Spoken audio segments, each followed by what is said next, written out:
They said no one survives that bend in the river, that every soldier who disappears in that jungle becomes just another name etched on a cold plaque, forgotten by those who never had to carry a rifle. But I survived. I came back. And sometimes I think that was the real punishment, carrying the weight of everyone left behind, carrying the silence, carrying the voices that still whisper in my dreams. I returned with torn flesh, exhausted bones, and a shattered soul. I returned with medals I never asked for, with stories I was told to forget, and with an unkept promise to never tell. Now, so many years later, when time has wrinkled my skin and the world has forgotten all we went through, I realize that silence no longer protects me, it drowns me. My name is Alan Graves, and if you're here, it's because you're ready to hear what no one else had the courage to tell. I'm no hero. I never was. I was just another lost kid, fear in my eyes, sweat dripping down my back, trying to seem braver than I was. I arrived in Vietnam in June 1969, wearing a uniform that felt too big and a Bible tucked in my pant pocket. They told me fighting for my country was an honor, but no one mentioned the mud that sticks to your soul. No one prepared me for watching. A friend's eyes fade like candles in the wind. War has a cruel way of turning everything to dust, youth, faith, even humanity. In that first month, I learned to eat with one hand on the fork and the other on the trigger. I learned that sleep is a luxury and crying is a danger. I learned to measure life in minutes, in the snap of twigs, in suspicious silences. But above all, I learned to cling to the faces around me because they were what reminded me I was still real, that I was still someone. It was there, amid the noise of helicopters and the acrid smell of gunpowder, that I met the men who would change my life. There was Lieutenant Harrow, rigid and cold as steel, but with eyes that couldn't lie. There was Carter, who cracked jokes even in hell, saying the trick was to keep the devil laughing. The youngest was Rick, just 18, carrying photos of his sister in his pocket like talismans against death. In no time, we went from strangers to brothers, brothers of mud, sweat, and fear. Every step was a silent pact. If I fall, you don't. Leave me. If you fall, I bring you back. And so we went on. Days turned into weeks. The war was a constant whirlwind, but there was a strange peace in being with them, as if we were all floating in the same shipwreck, holding onto each other to keep from sinking. And then came the day everything changed. The day the radio went silent. The day we were surrounded, cornered like rats in an invisible trap. And there, in that forgotten fold of the jungle, with rain slicing the sky like a razor, I found myself alone. Not because they had abandoned me, but because I was the only one still standing. I should have died there, and maybe in some way a part of me did, but it was at that exact moment that the real story begins. And as much as it hurts to relive every second, it's time to bring this story out of the dark. Not for me, but for them. It didn't take long for Vietnam's unbearable heat to stop being a nuisance and become a part of me. It was like a second uniform clinging to my skin, my lungs, my thoughts. Every patrol felt like it lasted days. Sweat dripped into my eyes, burning more than the dust itself. My boots never dried. The food tasted like rust, and sleep was shorter than the sound of a gunshot. But the worst part was time. It slithered like a snake, watching us with hungry eyes. There was a constant feeling that something was about to happen, like the clink of a glass before it falls off the table. Tension was our most loyal companion. You get used to it, believe it or not, to living with fear as if it's part of your blood. It's strange to say, but after a while, fear was almost comforting. When it was there, constant, we knew we were still alive. I started noticing things I'd never have paid attention to before. The way Harrow always rubbed his hands before giving orders. The way Carter faked a laugh to hide the tremor in his Fingers. The look in Rick's eyes, always fixed on the horizon, as if searching for a way out, a road back home. Each of us had our own way of dealing with the daily terror. Mine was counting. I counted the steps between trees. I counted the seconds of silence after a shot. I counted the men, always counted the men. It was my way of staying sane, of not getting lost in that madness. If I'd known I'd soon be counting bodies, maybe I'd have paid more attention to what really mattered.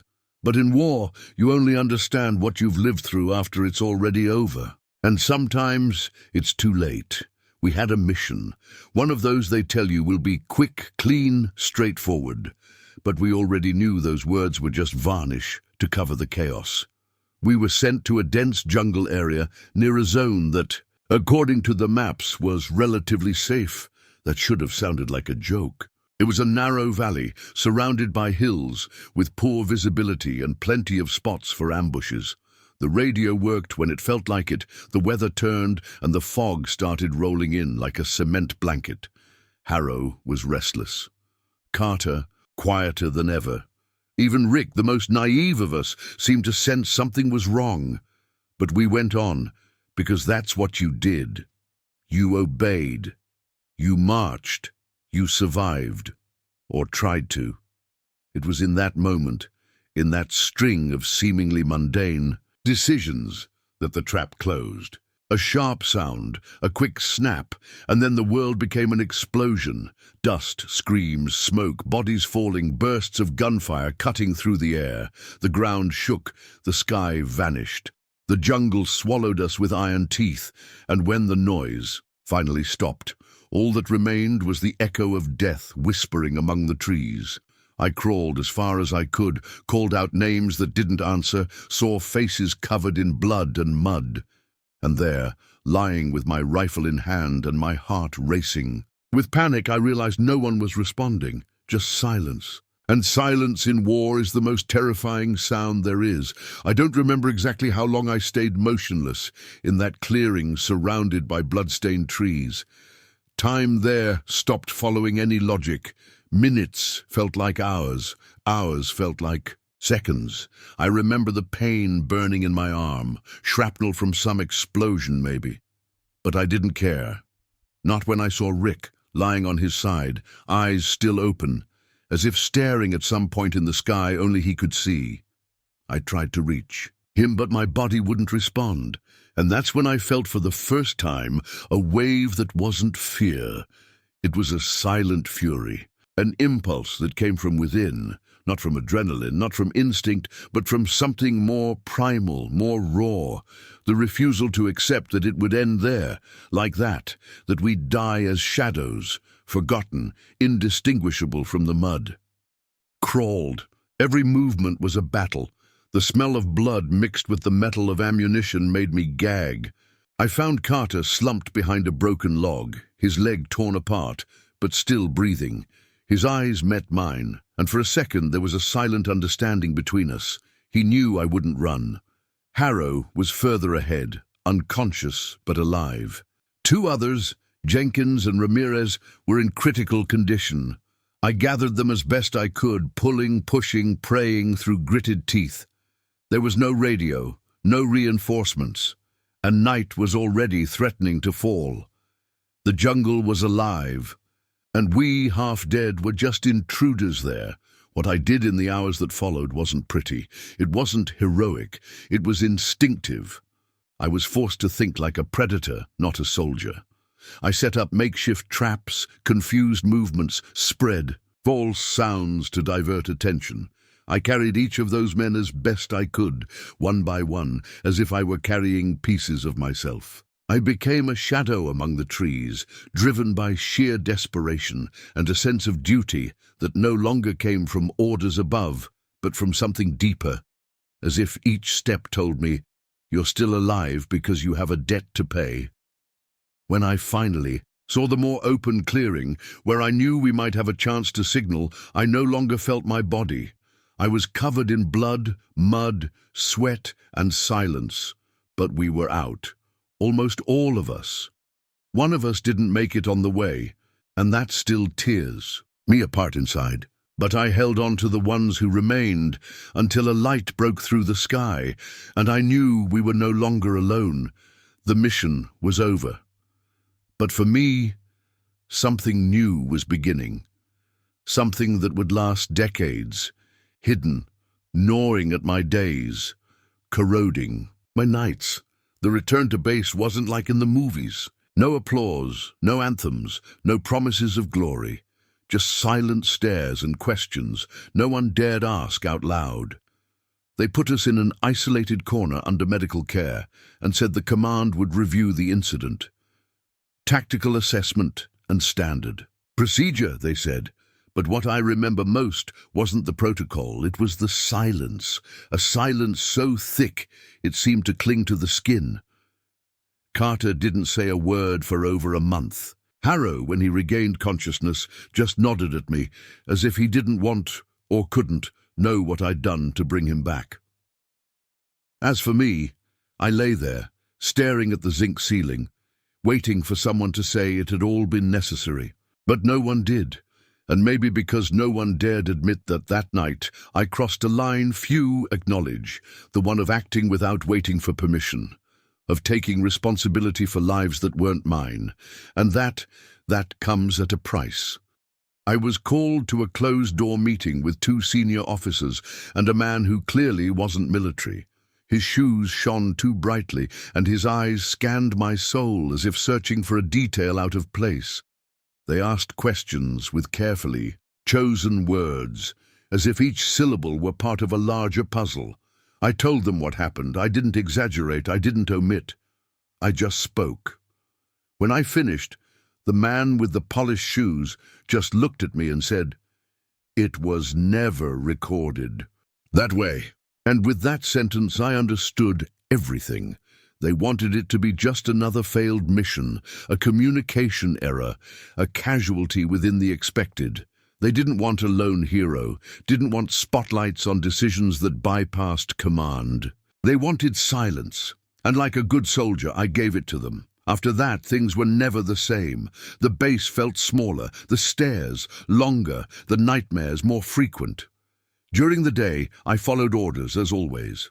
At night, I woke up, drenched, thinking I was still in that jungle. Carter was transferred. Harrow requested a discharge, and I was left there as if I still had something to fulfill. The days turned into weeks, and my mind began to fracture. I tried writing letters, but none seemed enough. I tried praying, but God seemed to have stayed in that forest. All I could do was keep going, keep breathing, keep marching, keep pretending it all made sense. And then I received a box, a simple cardboard box, no sender. Inside were the dog tags of my unit's men, the ones I'd collected myself, along with a single photo of us, taken weeks before the ambush, all of us laughing, all of us alive. On the back of the photo, in shaky handwriting, just one sentence. "You didn't just save their lives, you saved our story." I didn't know how to react. I cried like a child, not out of relief, but out of finally understanding that even if no one else remembered, we, the ones who survived, carried each other inside. And that could never be erased by any report. War may end on paper, but inside us it lives on. I returned home months later, but I didn't bring peace with me. I brought ghosts. I brought voices. I brought the weight of every breath the others couldn't take. Kentucky welcomed me with the same narrow streets, the same neighbors with polite smiles and eyes that avoided questions. The flag on the porch was still there, steadfast, but inside me, everything felt unstable. I couldn't sleep for more than 2 hours without waking to the scream of someone who was no longer there. I ate little, spoke even less. People said it was normal, that it was just adjustment time, but it wasn't. It was guilt. It was loneliness. It was the feeling that I'd left a part of me in that clearing, maybe the best part. I tried to live life like the books say, got a job, married a good, kind woman who deserved a whole man, not someone made of shards. For a while it worked. We had routines, Sunday dinners, plans for kids that never came. But inside, I was a minefield. Any small gesture could trigger a memory, a loud noise, the smell of wet wood, a radio song with a familiar chord. It was enough to make me freeze, sweat cold, squeeze my eyes shut as if I could force the memories away. And when my wife asked what was wrong, all I could say was nothing, because how do you explain what it's like to live with the dead sitting at your table? Things fell apart slowly. First came the long silences, then the distance, finally the void. She left one morning, leaving a letter on the table. She said she loved me but didn't know how to reach me anymore, that she couldn't live with someone who was always somewhere else, a place she couldn't visit. And she was right. I never fully came back. I stayed there, trapped between two worlds, the one I was supposed to live in and the one I couldn't forget. And over time I isolated myself, sold the house, moved to the countryside, pulled away from people. I started living as if each day was a reckoning with the past. And maybe it was. Then decades later, that young man knocked on my door. Said he was a journalist researching untold war stories, that he'd found my name in a record that had almost been erased. Called me a hero. I nearly slammed the door. But something about him, his sincerity maybe, disarmed me. He didn't want scandals. He wanted to understand, to listen, and I had nothing left to lose. So for the first time in over 40 years, I decided to open that old box stored in the attic. There were the letters I never sent, the medals I never hung, the photos I couldn't bring myself to burn, and with them, a name, a face, Rick's, the youngest of us all, the kid I promised to protect and couldn't save. The box sat there, open on the living room floor for days. I passed by it like it was a trap. Every time my eyes crossed those objects, it was like crossing a bridge made of shards. The letters, all stained by time, seemed written by another man. A man who still believed in redemption, that writing could ease the pain. I read one aloud without realizing it. It was to Rick's mother. In it I said he was brave, that he died like a true soldier, that he fought to the end. But what I didn't say, what I never wrote, was that he died with his eyes on mine, that he gripped my hand like a child who didn't want to let go, and that in that moment all I wanted was to take his place. Because I was the oldest, because I promised, because he had a whole life waiting for him, and I only had the war. The journalist came back. I hadn't promised anything, but he showed up anyway, brought coffee and a cheap recorder, sat on the porch like we were old friends. Didn't say a word for nearly half an hour. Just waited. When I finally started talking, it wasn't for him, it was for me. And the words came out as if they'd been trapped for decades. I talked about the ambush, the lone trek through the jungle carrying wounded men, the makeshift traps, the pain in my legs, and the faith that abandoned me with every step. I talked about Carter and his broken laugh, Harrow and his rigidity, Rick and his eyes too big for so much violence. I talked about how the night seemed eternal, and how when the light finally appeared in the sky, I didn't feel relief. I felt guilt, because the light only came after he was gone. The young man listened in silence, sometimes swallowing hard, other times scribbling something quickly. But he didn't interrupt. And when I finished, there was a long, deep silence. Then he said, something that broke me in a way I didn't expect. You saved lives, but you've spent yours, trying to punish yourself for it. That hit me like a gunshot, because it was true. I survived, but I never accepted that as a right, and hearing it from someone who hadn't lived what I had, but understood, it was like opening a crack in a window that had been locked for too long. He asked permission to tell the story, said he could write something simple, discreet, no headlines, just the truth. I thought long and hard before answering. Part of me still wanted to keep it all. But another part, maybe the part that still remembers what it was like to be Alan Graves before the war, wanted the world to know that in the midst of horror there was still humanity, that even with fear, pain, and loss, there was still someone who didn't give up. And that somehow still matters. When I agreed to let him write the story, I didn't think it would change anything. I thought it would just be another article lost among so many. A story maybe a handful of people would read before moving on with their lives. But it wasn't like that. The piece came out 3 weeks later in a small publication aimed at veterans and military families. No fanfare, no big headlines, just a simple title: The Soldier Who Came Back Alone But Was Never Truly Alone. I thought no one would notice. I thought the world had already forgotten me. And once again, I was wrong. The first letter arrived 2 days later. Then came emails, phone calls, notes left in my mailbox, people I hadn't seen since 1969, children and grandchildren of soldiers who were with me that night. Some remembered me. Others had only heard my name as a whisper in half-told stories from fathers who could never fully explain what they'd lived through. But all of them, without exception, said the same thing: "Thank you for bringing them back."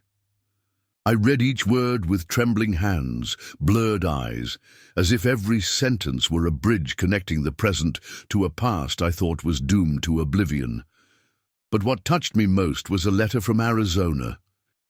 It came in simple, direct handwriting, with a name that made me hold my breath: Margaret H. Rutherford, Rick's mother. I didn't know if she was still alive, but there was her writing, saying she'd read the story and cried, not out of sadness but relief. She wrote that for her whole life she'd carried the doubt of how her son had passed. And now, finally, she could picture him with someone by his side, that I wasn't just the soldier who survived, I was the last voice Rick heard. And that, for her, was a gift no government, no medal, no time could offer. I cried, not out of guilt, not out of shame, but out of a silent, raw gratitude, as if something inside me had finally found solid ground. For the first time in a long time, I didn't feel like a survivor. I felt like a man, someone who messed up, who tried, who failed, and who deeply loved those he shared hell with. Someone who now had permission, not to forget but to move forward. And that difference, that small difference, was what started to change everything. After Rick's mother's letter, something in me shifted. It wasn't sudden, like flipping a switch. It was slow, almost imperceptible, like a muscle paralyzed for years starting to tremble, trying to remember how to move. I started leaving the house more often. I'd sit in the village square on Saturday mornings, coffee in hand, and just watch. Sometimes someone would approach and say, "I read about you."